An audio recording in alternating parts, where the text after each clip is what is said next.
Aloha and mahalo as always for tuning in to Doko Ga TV. On this episode, our Kyushu Last Samurai Saigo Takamori video diary series comes to a conclusion in the cultural capital of Japan, and officially Japan's former capital as well. Home to 17 UNESCO World Heritage shrines, temples, and castle, and center of the Kansai region, the city of Kyoto.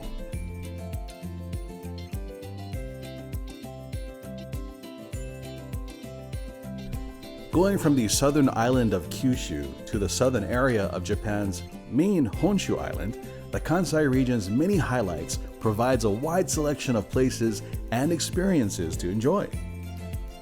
Japan's second largest metropolitan city outside of Tokyo, Osaka is home to okonomiyaki, takoyaki, shopping, dining, and nightlife activities for foodie fans and partygoers alike.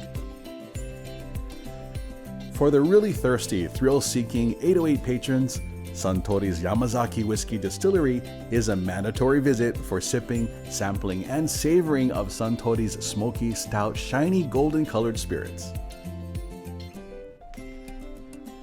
And only an hour away from Osaka is the location of Japan's first capital from the early 700s, the city of Nara. Nara's world-renowned, passive-aggressive, four-legged welcoming committee are always there to greet you with a smile, wink, nibble, or slight headbutt as you make your way around to the Todaiji Daibutsu-den temple that houses the world's largest bronze Buddha statue within its massive halls. For those wanting to explore Japanese history, culture, and beauty, pairing Kyushu and Kyoto is the perfect formula. In addition to the sites our 808 group would be visiting today, the sky-high, serene bamboo pillars of Arashiyama's bamboo forest is a breathtaking, otherworldly experience for visitors and Japan locals alike. While in the Arashiyama area, one of my favorite, slightly off the beaten path discoveries was Burger Cafe Cross. Cross's bamboo charcoal colored black buns, 100% black Wagyu beef, all locally sourced ingredients including the sakura infused Thousand Island sauce seen here, makes this, to date, the best burger I have ever had.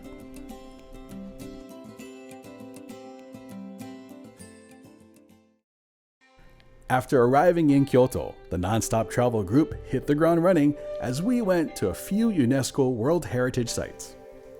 Built in 796, Toji Temple, or East Temple, is one of the key historic and iconic Kyoto must-visit destinations. Look at the five-storied pagoda. It is around 55 meters high, the tallest wooden building in Japan, designated as national treasure.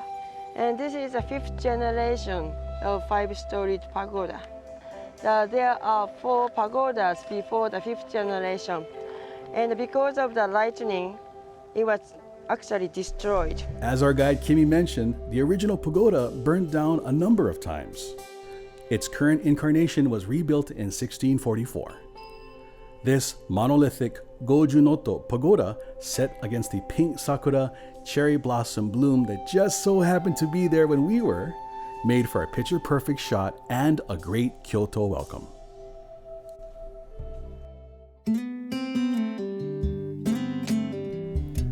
Next up on our Kansai journey is a national treasure and one of Kyoto's most celebrated and famous temples, Kiyomizu-dera. Situated on the Ottawa peak of the Higashiyama mountain range, Kiyomizu-dera, or Temple of Pure Water, was founded in 778, was also one of the earliest Buddhist temples built in this city, and is Kyoto's most popular visitor attraction. Upon arrival, Matsubara-dori, the shopping arcade street that leads up to the temple itself, offers a variety of souvenirs, eateries, Kyoto goods, and snacks.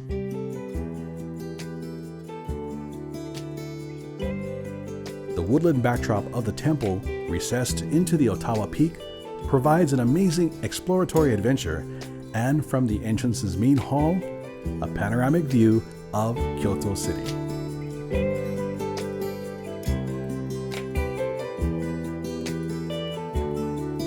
As you enter Kiyomizu-dera's 32-acre grounds, you're greeted by the red and white majestic Neomon Gate and Koyasu 3-story pagoda.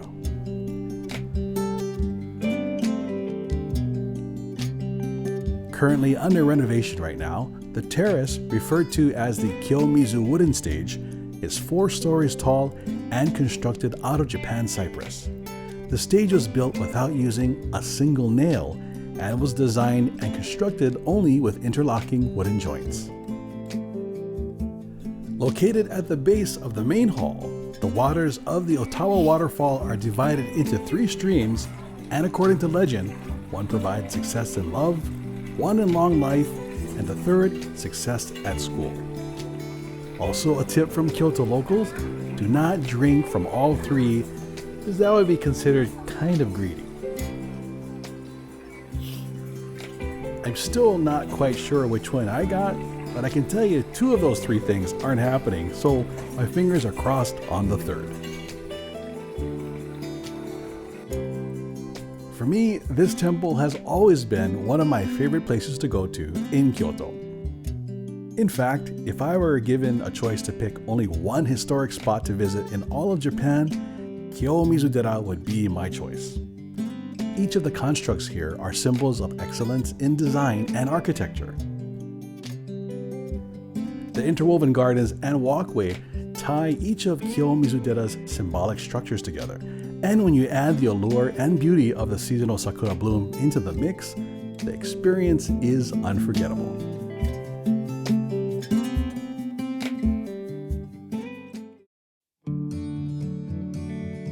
The 808 group arrived at the Ryozen Museum of History, which highlights the events and important figures involved in Japan's transition from its Edo-era feudal system to the Meiji period's age of modernization. And first of all, I introduce this man, Kaishu. He works for Tokugawa government. During the Boshin War, Saigo's forces were ready to destroy Edo Castle, where the Tokugawa shogunate ruled.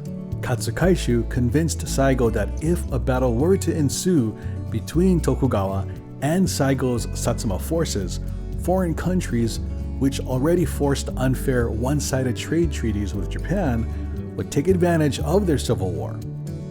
Foreign involvement and escalation would cause significant destruction and loss of life. Katsu-san urged Saigo-san not to destroy and also kill people.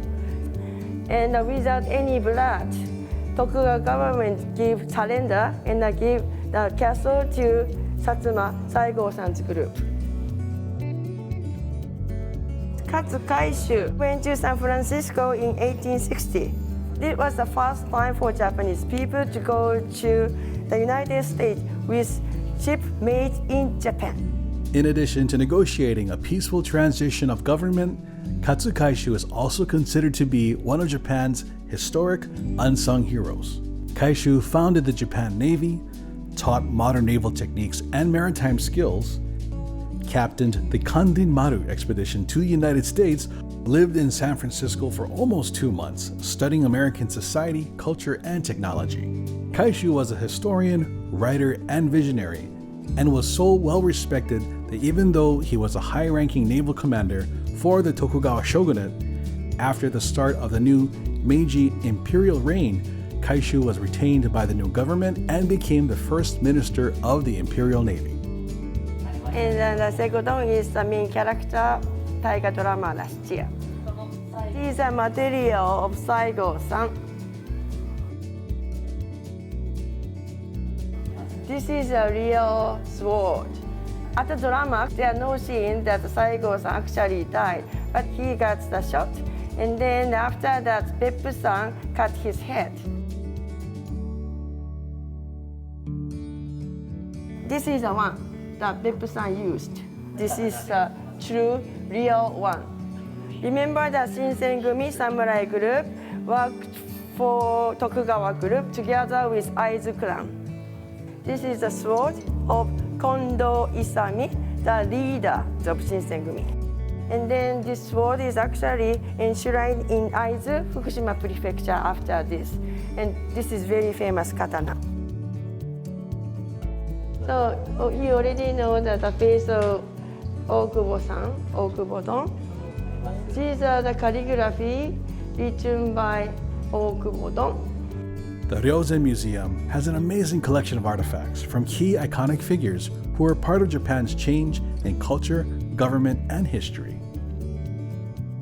Another key figure in Japan's evolution, who was also featured on previous episodes of DokoGa TV during our visits to Shikoku Island, is Kochi City hometown hero, Samurai Sakamoto Ryoma. Initially an adversary turned student and follower of Katsukaishu, Sakamoto Ryoma was responsible for uniting the Chosun and Satsuma clans, whose combined samurai armies would be led by Saigo Takamori in the Boshin War, resulting in the start of Japan's modernization Meiji era. He is Sakamoto Ryoma from Tosa, Kochi Prefecture, Shikoku. We have the real kimono, and according to the size of kimono, we measure, and then we make his statue like this. We're in beautiful Kyoto City, and as we made our journey to learn more about Saigo Takamori, and of course, all the other pioneers, like Sakamoto Ryoma, that really helped usher in the Meiji period, modernization, to be in front of Sakamoto Ryo's actual grave. Well, as I said before, this tour is bringing history to life for us.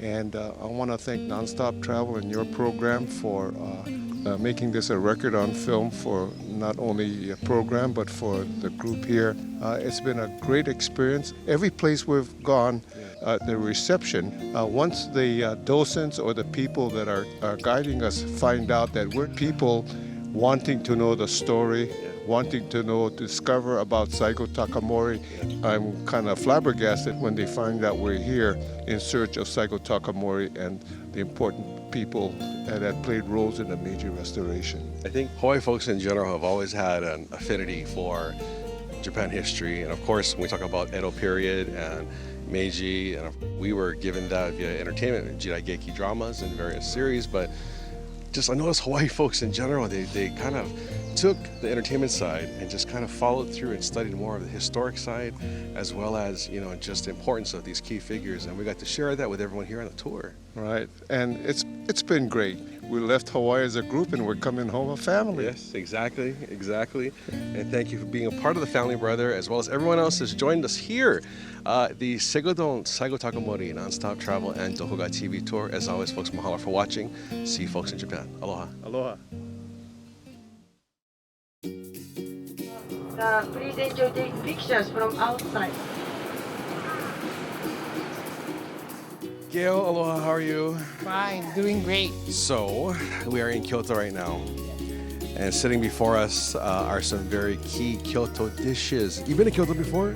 Yes, I have. So when you came last time, did you have traditional Kyoto foods as well? No, I did not because we didn't spend that much in Kyoto, but this time we're having a few more days than I did the last time. I'm excited to try this right here, which is tofu. Now, because the water in Kyoto is so pure, the tofu is supposed to be something on another level. That's what I hear, so I'm excited to try it too. If any of the tempura, especially the shrimp one, is not to your liking, your husband and I are more than happy to help you with handling that. I don't think that's going to happen. It's always worth a try, though. Worth a try, but it's not going to happen. I'll bet you right now. What are some of the things that highlights fresh in your mind? Top 3. Kagoshima, of course, with Sakurajima. Yeah. Kyoto, of course, being here. It feels like we've been here a long time, and we've done so much, and we've learned so much that I'm gonna have to go back to my pictures and remember where we went. It's a good sign when it feels like it went by that fast yet. It did. It did. And we're just saying that it's kind of sad that this is our farewell dinner, which means we're leaving soon. So that means it brings us closer to having to really say goodbye to Japan. But what's good is Nonstop Travel arranged a nomi hodai, which in Japanese means all you can drink for dinner. Really? I didn't know that. Yes. Great. For the last night. Exactly. So please go ahead and I want to try that. You're going straight for tofu. Okay. All right. I've never had it with this kind of sauce. And the tofu is absolutely the best I've had. Well, I guess the secret is the water. So I don't think we have the same kind of water at home. Confirm. I must say, I admire your technique. Well, thank you. I'm not very good with chopsticks, but when you're eating good food, you become better. I like that theory. It's a great theory. Wonderful theory. Why don't we try some of the sashimi in front of you? Oh. The eyes are closed for a bit. We have some delayed reaction here. You gotta savor every bite. Of course, Kyoto Fresh is the way to go. And look, we have more food coming our way. And I know normally it's last. Usually people in Hawaii eat their rice with our meal, so perfectly acceptable to me. Exactly. Well, I'm sold and I'm definitely ready to try my portion here in Kyoto. Folks, time to eat and we'll check back in a bit. Take care. Aloha. Yatsuhashi. Yatsuhashi. Yeah. This is part of our immersive Kyoto experience. Now we're at a very, very famous historic place making Kyoto mochi. I noticed that hard at work and very, very quickly, Carol here is setting the land speed record of creating dough, which is the very first step. You're supposed to take 3 scoops of the different flour with water. Carol, your technique is flawless and amazing. Thank you. Have you done this before? No, it's my first time. Trying to get all the little lumps in there smashed. Very, very nice. It's quite simple. Is it? Again, your skills are amazing. Skills. Well, I'm trying to use the spatula and try to get rid of all the lumps in the flour. You and Carol just going for excellence, because I think for mine I would have just said sorry. Extra flavor. You would have bumpy yatsuhashi. This is a good way to end because we saw so much great nature and learned a lot of history, but we're in Kyoto, which is of course very key. Remember my favorite place. Oh yeah, that's right. This is your favorite city. You told me that. This is my favorite place. Look at that. Perfect dough. Complexity comes in here because they're going to make 3 different ones. And you mix that with green tea. Man, thank God I'm not making this. Have you made mochi before? No, not this kind. The microwave ones. Yeah, sure. Microwave works just as well. This is more authentic. Yeah. I learned a lot about Saigo, and I'm enjoying the people on this tour. And it's been a wonderful trip. Linda, you've done this before, huh? Oh, I make gao at home. Oh. Chinese. I'm Chinese. So you made the Chinese version? Hey, that's cheating. How confident are we feeling about good mochi today? I'm afraid I'll have to eat what I produce, which may not be most appetizing. That's why Polly doesn't make it for Doko Ga TV. Buy the one in the shop and make it like it's mine. Have you made this before? No, I don't believe it. believe it either. It's a perfect square. Yep. It was an excuse to hold your hands. That's what it was. Okay. But you know me already. Yeah. Look at that. You already got it done. Trying to see if this is a profile of someone. You see it? Look, it's the mouth. What is your favorite kind of mochi? This is years of gaoji making experience. Perfect triangle, perfect placement and proportion. She's bridging international gaps. 1 ton. 1 ton. Look at that. I'd buy that from a store. We added cinnamon to color the dough now. But now, So now you're just showing off, basically. now we're showing up all. Yes, I'm trying to open a yatsunashi shop. Or yatsuhashi. Hashi. Okay, whatever it is. Whatever it is, Marisha's going to open one. This is fun. Courtesy of Sharon. This is her Cinnamon Heaven mochi.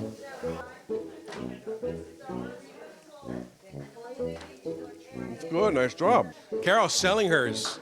Sticky mochi, it wouldn't stretch out, so I had to go smaller and smaller for each one. I thought that was part of the presentation. Look, it's like a triangle in scale. Hierarchy of Hierarchy of mochi. yes, there you go. And you use big words. Come on. It's my I buddy. did go to a public school. That's why. I'm private, I can't remember anything. I want to let you know that on that table there, they are very good mochi makers. When you open the store, I have just found your new business partners on the table. Perfect. But No. I have a terrific manager. Yeah, see, look at this. Let's show the camera. Look at this. That's retail. That's retail. The workshop of sweets and stickiness is done. We have here the Linda model. This is again going to be available in all your local grocers back home on Oahu, possibly Maui and Kauai as well. Perfectly shaped, and it's also bicultural because one pinch was Chinese, yeah? One pinch was 1 ton. Only she could make that. It's been a great nonstop travel adventure. My sincerest thanks to all of our Hawaii 808 Satsuma adventurers for joining me and Team DokoGa TV on this incredible nonstop travel adventure. As always, mahalo for tuning in and see you next week.